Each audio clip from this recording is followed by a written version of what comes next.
Army chief صاحب کی تقریر نے بہت سی چیزوں کو واضح کر دیا، بڑا واضح پیغام بھی سیاستدانوں کو مل گیا،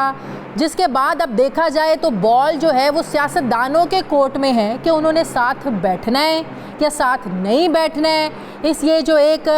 سیاسی ایک ہیجانی کیفیت ہے اس کو آگے لے کر چلنا ہے، یا ابھی بھی وہ کسی سے امیدیں لگائے بیٹھے ہیں۔ اب آپ کو کیا لگتا ہے عمران خان صاحب کا جو لانگ مارچ ہے، ان کا ہفتے والے دن وہاں پہنچنا، پھر وہاں ٹینٹ سٹی بنانا، پھر کہہ رہا ہے کہ ہم سچویشن کو دیکھ کر فیصلہ کریں گے کہ ہم نے رکنا ہے یا نہیں رکنا، ہم تو یہ سوچ رہے تھے کہ آج کی جو اپوائنٹمنٹ ہے اس کے بعد ایک ہیجانی کیفیت ختم ہو جائے گی۔ آپ کو لگتا ہے کہ عمران خان صاحب کا جو اب لانگ مارچ اور ان کا جو پرسوں کا جلسہ ہے، یہ صرف اب ایک فیس سیونگ ہی اس کو کہا جا سکتا ہے کہ وہ جلسہ کریں اور واپس آ جائیں؟ دیکھیں عمران خان کا شروع دن سے وہ جو مطالبہ چلا آ رہا تھا وہ وہی تھا کہ اس نے الیکشنز میں جانا ہے۔ ہاں، یہ ان بیٹوین ایک ایسی صورتحال ایسی تھی جو آرمی چیف کے بدلنے کی صورتحال آ گئی تھی، اس میں سمجھا جاتا تھا کہ شاید دو پاور سٹرکچر ایک ساتھ اکٹھے ہیں۔ ہاں، اب عمران خان جو ہے وہ بالکل یکسو ہو کے وہاں پر جائے گا، ایک بات بڑی طے ہے، اور وہ بالکل مختلف طریقے سے پہنچے گا۔ ایک بات بڑی واضح ہے، ایک بات یاد رکھیے، دنیا میں کوئی فوج ایسی نہیں ہوتی کہ جو کسی نہ کسی طرح مکمل طور پہ آپ پولیٹیکل ہو جائے، فیصلوں کے اندر موجود رہتی ہے، خواہ امریکہ کی فوج ہو، خواہ روس کی فوج ہو، خواہ بھارت کی فوج ہو۔ ہاں، یہ جو طریقہ کار ہوتا ہے نا کہ الیکشنز کے اندر سے کود پڑنا یا منور کرنے کی کوشش کرنا، یہ کچھ عرصے سے شروع ہو گیا تھا، اس میں فوج ریگولر روٹین میں علیحدہ رہتی ہے، لیکن at the time of emergencies and exigencies فوج کے علاوہ کوئی راستہ ہی نہیں رہتا۔ ہم نے 1977 کی موومنٹ دیکھی ہوئی ہے، ہم نے وہ صورتحال دیکھی ہوئی ہے کہ جب بھٹو اور پی این اے آپس میں یوں ڈیگرز ڈان تھے، مذاکرات بھی ہو رہے تھے اور مذاکرات کئی مہینے چلے تھے اور کچھ نہیں نکل رہا تھا، اور حالت یہ ہو گئی تھی کہ لوگ جو تھے گلیوں سڑکوں میں نکلے ہوئے تھے اور فوج کو گولی چلانے کا حکم دے دیا گیا تھا، جس پہ انہوں نے انکار کر دیا تھا۔ اب ایسے میں آپ مجھے بتائیے کہ کون آتا جو اس وقت اس حالات کے اندر انٹروین نہ کرتا؟ تو ضیاء کہا گیا، یہ الگ بات ہے کہ انہوں نے پھر 90 دن کی بجائے 11 سال تک وہ چلتے رہے، وہ ان کا مسئلہ بات کا ہے، لیکن اس وقت کی سچویشن میں یہ تھی کہ آپ سوچ سکتے ہیں کہ ضیاء الحق کے آنے کے بعد پورے پاکستان میں مٹھائی بٹی تھی، کوئی گھر ایسا نہیں تھا جس سمجھتے تھے کہ ہم اس صورتحال سے آزاد نہیں ہو گئے، جو ہم اس ٹینشن میں، آپ سوچیں مارچ کی شروع ہوئی 6 جولائی کو ختم ہوئی تھی، اپریل مئی جون جو 4 مہینے کی ایک ٹینشن تھی۔ اب صورتحال یہ ہے کہ دیکھیں جب کرائسس کے پیریڈ ہوتا ہے نا تو دنیا کے پاس ایک ہی سلوشن ہوتا ہے، اور وہ سلوشن یہ ہوتا ہے کہ آپ ایک ایسے پاپولر لیڈرشپ کو لے آؤ اقتدار میں، جو بھی آئے، نواز شریف آئے، مولانا فضل الرحمان آئے، زرداری آئے یا عمران خان آئے، تاکہ لوگ اگر آپ نے کچھ سخت فیصلے کرنے ہیں تو لوگ اس پاپولر لیڈر کی محبت میں فیصلے کر لیں۔ آپ کی جو اکنامک سچویشن ایسی ہے کہ آپ تصور نہیں کر سکتے، آپ ڈیفالٹ کر چکے ہوئے ہیں۔ ڈیفالٹ کیا ہوتا ہے کہ آپ نے اپنے قرضے نہیں دے سکتے، آپ کہتے ہیں مجھے ری شیڈول کر دو، مجھے ری اسٹرکچر کر دو۔ جب آپ ری اسٹرکچر کہتے ہیں تو بنیادی طور پر آپ نام ڈیفالٹ کرنے لیتے ہیں لیکن ری اسٹرکچر تو کر رہے ہوتے ہیں، تو اصل میں تو آپ کر چکے ہوئے۔ آپ کا اگلا جو کرائسس بلٹ اپ ہو رہا ہوا ہے، کون سنبھالے گا، کیسے سنبھالے گا؟ کیا آپ، یہی میرا سوال ہے۔ اور یہ صاحب کیا ابھی بھی کوئی میڈیٹر چاہیے؟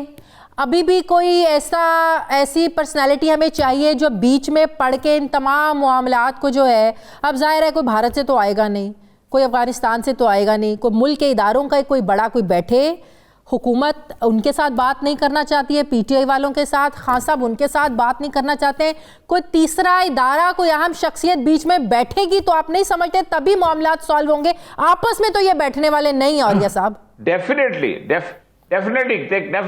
دیکھیں کرائسس بلٹ ہو گیا تھا نا، جس سے عمران خان صاحب نے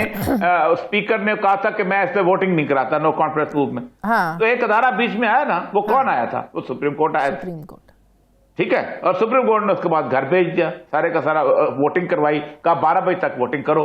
اب اگر کرائسس بلٹ اپ ہوتا ہے تو ظاہر بات ہے سپریم کورٹ ایک ادارہ موجود ہے، وہ بھی ہے، اگر فوج نہیں ہوگی تو سپریم کورٹ آئے گی، سپریم کورٹ نہیں ہوگی تو فوج آئے گی۔ آپ مجھے بتائیے بیوروکریسی میں تو وہ چیز اب رہ نہیں گئی۔ ایک زمانے میں بیوروکریٹ آتے تھے، سکندر مرزا نے یہ حرکت کی تھی، جو پاکستان جب پہلا 53 کا مارچ سکندر مرزا نے کہا تھا، 58 کا بھی اس نے لگایا تھا۔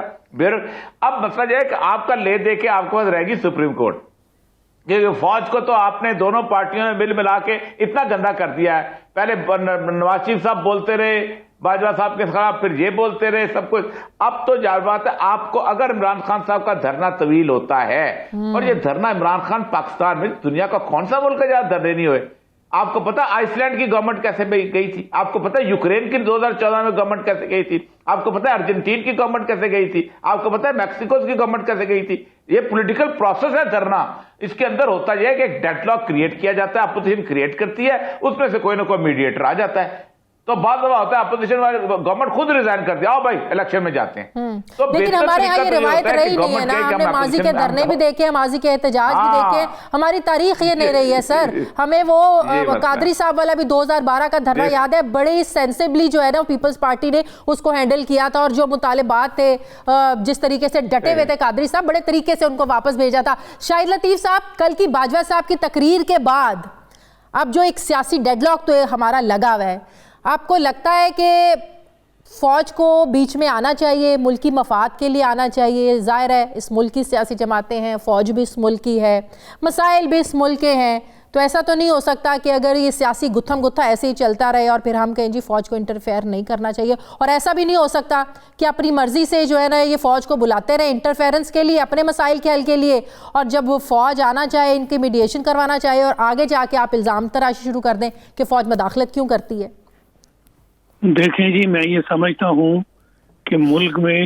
جس حد تک پولرائزیشن ہو چکی ہے, اور جیسے اداروں پر سے بھی پبلک کا اعتماد ختم کیا جا چکا ہے, میں یہ لفظ استعمال کر رہا ہوں, ہوا نہیں ہے, ختم کیا گیا ہے. تو اس میں اب ادارے بھی اس طرح سامنے نہیں آ سک رہے. تو میں یہ سمجھتا ہوں کہ یہ ایک آئیڈیل موقع ہے, اور یہ ایک بڑی خوش قسمتی ہے کہ آج کے موقع پہ جب آرمی چیف کو, chairman joint chief of staff کو سب نے قبول کیا, اور سب سے بڑھ کر یہ کہ عمران خان اور انہی کے پارٹی کے جو صدر ہیں انہوں نے آپس میں اتفاق کیا, اور یوں یہ جو ہجان کی کیفیت تھی یہ ٹل گئی. تو اس موقع پہ میں یہ سمجھتا ہوں کہ یہ عمران خان کے لیے اور نئی جو آرمی کی قیادت ہے ان کے لیے یہ ایک آئیڈیل موقع ہے, اور وہ بھی ہسٹری میں لکھا جائے گا اگر وہ یہ کر سکے. تو آرمی چیف اور چیئرمین جو ہیں, خاص کر آرمی چیف, جیسے پہلے آرمی کے تعلقات عمران خان سے بہت اچھے تھے, وہ بیچ میں پھر خراب ہو گئے, اور اس کی وجوہات عمران صاحب نے جو بتائی ہیں اس سے کوئی مانے اس سے اتفاق کرے یا نہ کرے, مگر آرمی کا جو عمران خان سے ہے وہ ایک تعلق خراب ہوا, اور جس کی وجہ سے حالات اس حد تک بگڑے جو آج آپ کو نظر آ رہے ہیں. اور یہ جو آپ کی امپورٹڈ فوج والا, امپورٹڈ قیادت والا معاملہ ہے, یہ بھی سامنے آ گیا. تو میں یہ سمجھتا ہوں کہ ان دونوں کو آگے بڑھ کر اب یہ بہت بڑا کام سنبھالنا چاہیے, ذمہ داری لینی چاہیے, اور خاص کر آرمی چیف جو ہیں انہیں یہ پیغام عمران خان کو دینا پڑے گا,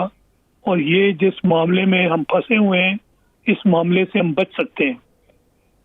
بشرطے کہ عمران خان اور جو آرمی چیف ہیں ان کا آپس میں اعتماد قائم ہو جائے.